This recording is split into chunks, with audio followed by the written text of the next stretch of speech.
అన్ని విషయాలు ఆలోచించే ఈ నిర్ణయానికి వచ్చాను వదిన. ఇక నేను ఈ కార్యభారాన్ని మోయలేను. అబ్బాయి ప్రతాపుడికి పట్టాభిషేకం చేసి నా జీవిత శేషం ఏ ఆశ్రమంలోనూ గడపాలని ఉంది. ఇక నాకున్నదల్లా తల్లి లేని పిల్లవాడు భజరంగుడొక్కడు. వాడి మంచి చెడ్డల భారం మీదే వదిన. సిద్ధాంతి గారు వేచి ఉంటారు, వస్తాను వదిన.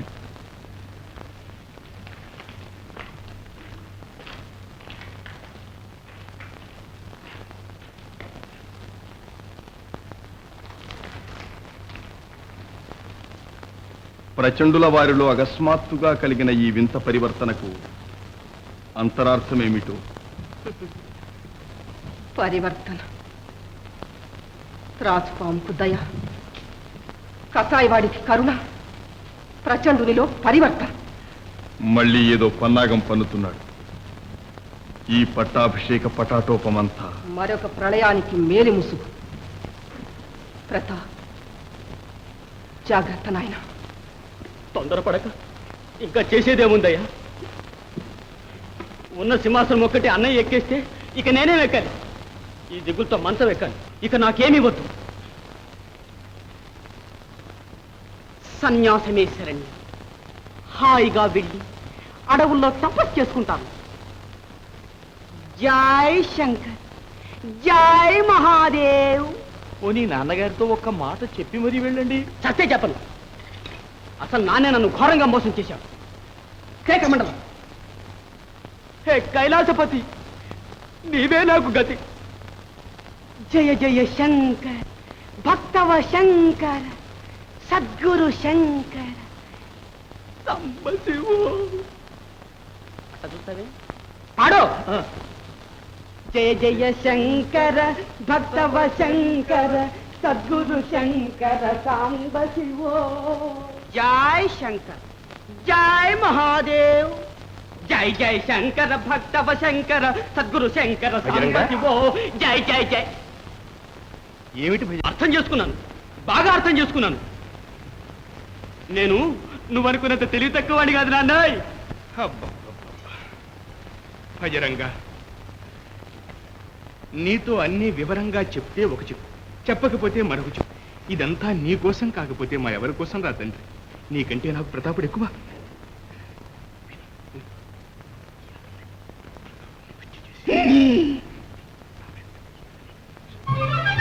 జై శంకర్. ఆహా నాన్న, నీ బుర్రలో ఇంతుందని నాకేం తెలుసు?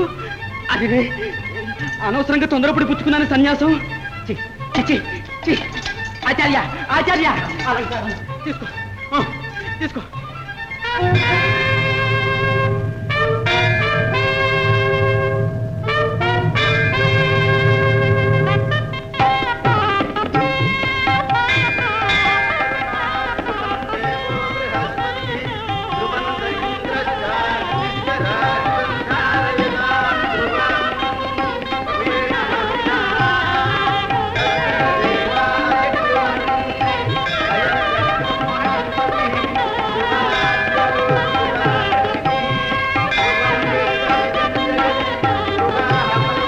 ప్రతాపసింహ మహారాజులకు, శ్రీ ప్రతాపసింహ మహారాజులకు, శ్రీ ప్రతాపసింహ మహారాజులకు, శ్రీ ప్రతాపసింహ మహారాజులకు, శ్రీ ప్రతాపసింహ మహారాజులకు, శ్రీ ప్రతాపసింహ మహారాజులకు.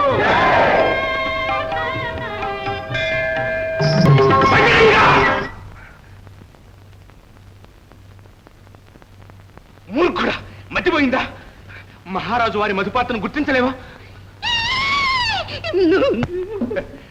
పసివాడు తెలియక చేసిన అపచారాన్ని మన్నించు.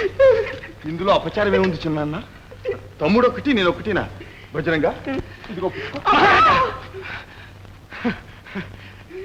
తమ్ముడిపై నీ వాత్సల్యం అన్నగారు నాపై చూపిన అనురాగాన్ని మరిపిస్తుంది నాయన. నీ పరిపాలన రామరాజ్యానికన్నా మిన్నగా వర్తిల్లాలి. భజరంగా, ముందు అన్నయ్యను మన్నించమని వేడుకో. చూసావా చిన్న, తమ్ముడు ఎంత బెంబేలు పడుతున్నాడు? తమ్ముడు, అన్నయ్య మన్నించు, మన్నించు.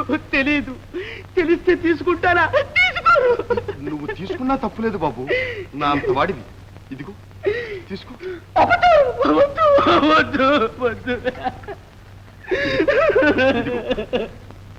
చూడు బాబు, ఈ శుభ సమయంలో ఇలా బెంబేలు పడొచ్చా? రాజబంధువులందరూ నీ వంకేలా చూస్తున్నారు.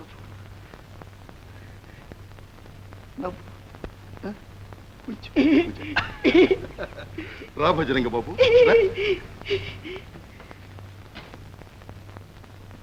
ఇదిగో తమ్ముడు నీ మధుపాత్ర.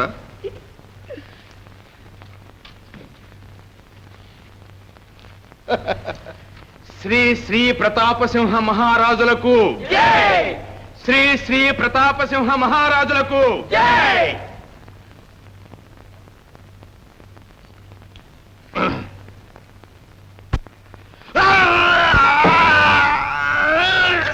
మహారాజా మహారాజా నాయనా ప్రతాప్, మహారాజా నాయనా ప్రతాప్, అన్నయ్య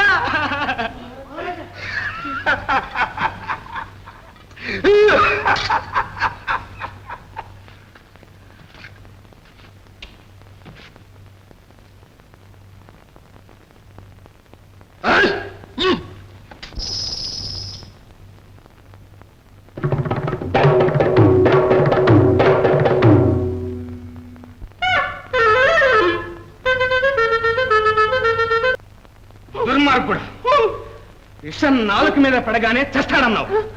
పిచ్చి భస్మం ఇచ్చి పాషాణాలను మోసం చేస్తావా?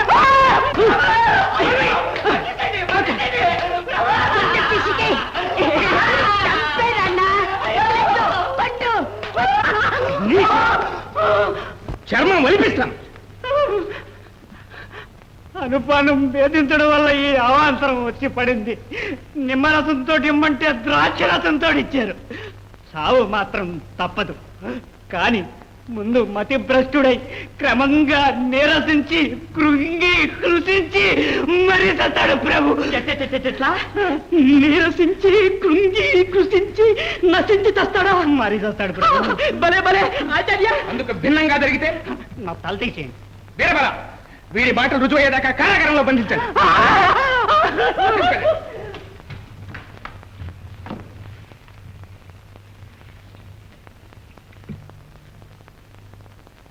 ఇది ఒకందుకు మంచిది. కొన్నాళ్లకు చచ్చాడా సరే, లేకుంటే పిచ్చివాడు సింహాసనానికి అనర్హుడిని ప్రకటించి భజరంగానికి పట్టాభిషేకం చేయిస్తాను.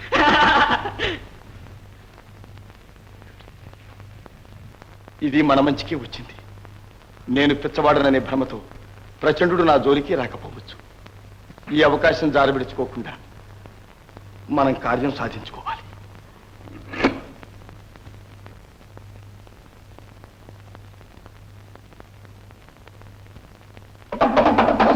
పలుకు, జగదంబా పలుకు, శంకరీ పలుకు, శంభరీ పలుకు, నిజం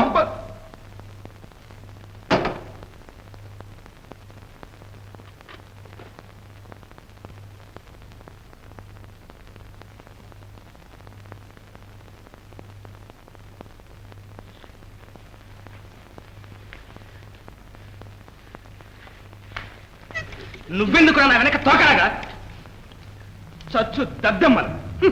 ఒక్క ఆడపిల్లట 10 మందితో వచ్చి ప్రభుత్వ ఖజానాను దోచుకుపోయిందట. సిగ్గులేదు. తన్నులు తిని పైగా నాతో చెప్పుకోవడానికి వచ్చారా? తన్నులు తిన్నా పర్వాలేదు నాన్న. వీళ్ళకి బుర్రలు గురించి బుట్లు పెట్టి పంపితే మనకెంత అవమానం. అవునవును, అది నిజమే. ఏం చెప్పం ప్రభు, ఎదురుగా వస్తే ఏవైనా చేసేవాళ్ళం. దొంగసాటుగా వచ్చి మీద పడ్డారు ప్రభు. అడవుల్లో కొండల్లో దాక్కుని అల్లరి పెట్టేస్తున్నారండి మోసగాళ్ళు. నాన్న, మోసాన్ని మోసంతోనే జయించాలి.